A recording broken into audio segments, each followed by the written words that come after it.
Salut à tous et à toutes et bienvenue dans La Magie et ses secrets. Alors aujourd'hui on se retrouve pour un nouveau tour de magie, pas vraiment, plutôt pour une manipulation de cartes.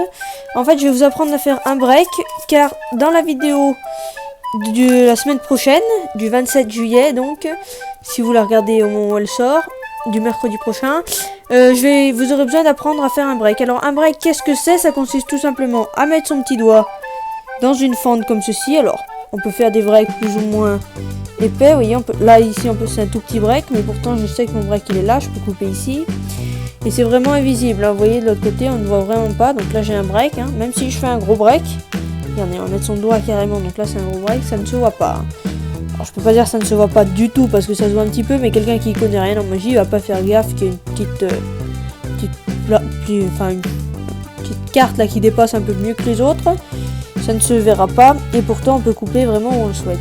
Alors un break, par exemple si on veut garder une carte sur le dessus, on va prendre cette carte là et on va la laisser sur le dessus, voilà comme ceci. Et donc là on veut couper, donc on va demander au spectateur de couper, mais on veut garder la position de la carte en tête, enfin en tête plutôt en main.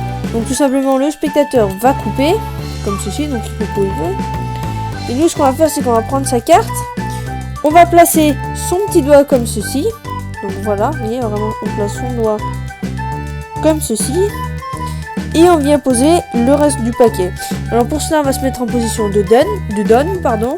Donc en position de donne, c'est-à-dire comme ça. Donc l'index devant, les trois doigts ici sur le côté.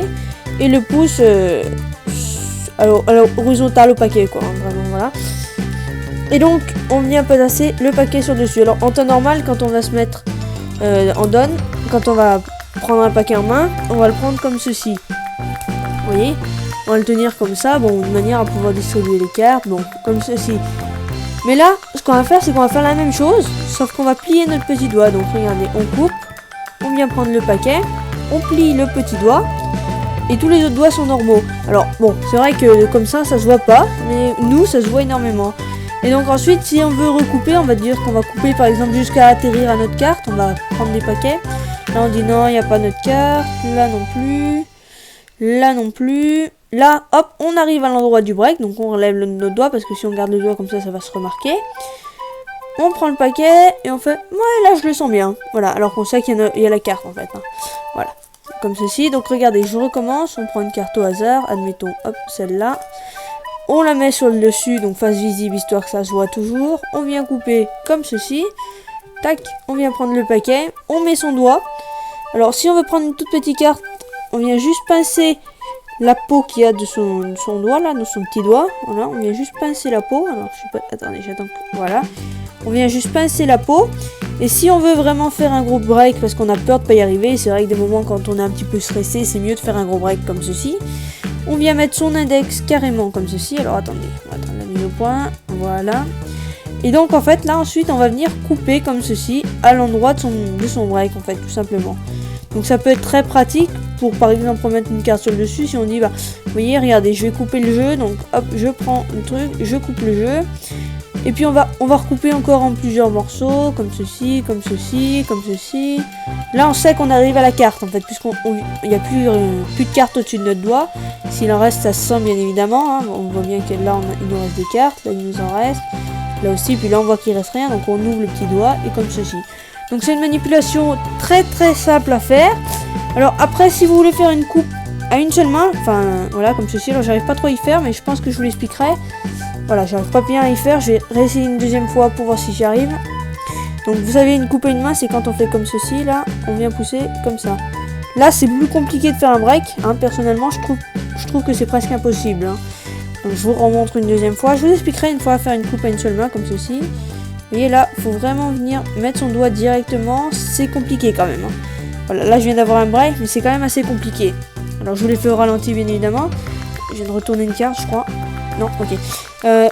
Quand on le fait à vitesse réelle, vous voyez ce que ça donne? Ça donne ça. Alors attendez, vous voyez, les cartes viennent de se barrer d'ailleurs. Ça donne ça, on vient couper. Bon, c'est assez compliqué à faire, je vous l'avoue. Moi, je m'entraîne encore à faire. Et puis quand j'y arriverai plutôt bien, je vous ferai une vidéo. Mais si on veut aller à vitesse réelle, pour prendre le break, c'est assez compliqué de réussir à prendre un break. C'est possible, moi personnellement, je ne le maîtrise pas. Donc je vous conseille de couper à une seule main, tout simplement. Vous demandez à un spectateur de le faire, vous prenez, hop, vous mettez votre doigt, vous remettez la carte. Et puis après, vous pouvez inventer ce que vous voulez. C'est vrai que ça, c'est une technique de magie qui est très utile, qu'il faut savoir faire, parce que si on ne sait pas faire un break, c'est vrai que ça va être compliqué. Hein. Faut vraiment apprendre, et puis c'est très facile à faire. Il n'y a pas besoin de réel temps de... comment dire, pour le savoir-faire, quoi, en fait, pour y apprendre à y faire. Autant le mélange américain, comme ceci, par exemple, c'est vrai que ça, c'est assez long à faire, c'est assez compliqué à apprendre à y faire avant d'y arriver à bien le faire. Mais ça, le break, c'est assez facile, c'est très simple, il n'y a pas besoin de beaucoup de temps de préparation, voilà, c'est assez simple. Donc si ce break vous a plu, ben, on met un pouce en l'air, on commente, on partage, on s'abonne, et puis moi je vous dis à tout bientôt pour une prochaine vidéo. Allez, à ciao ciao les amis!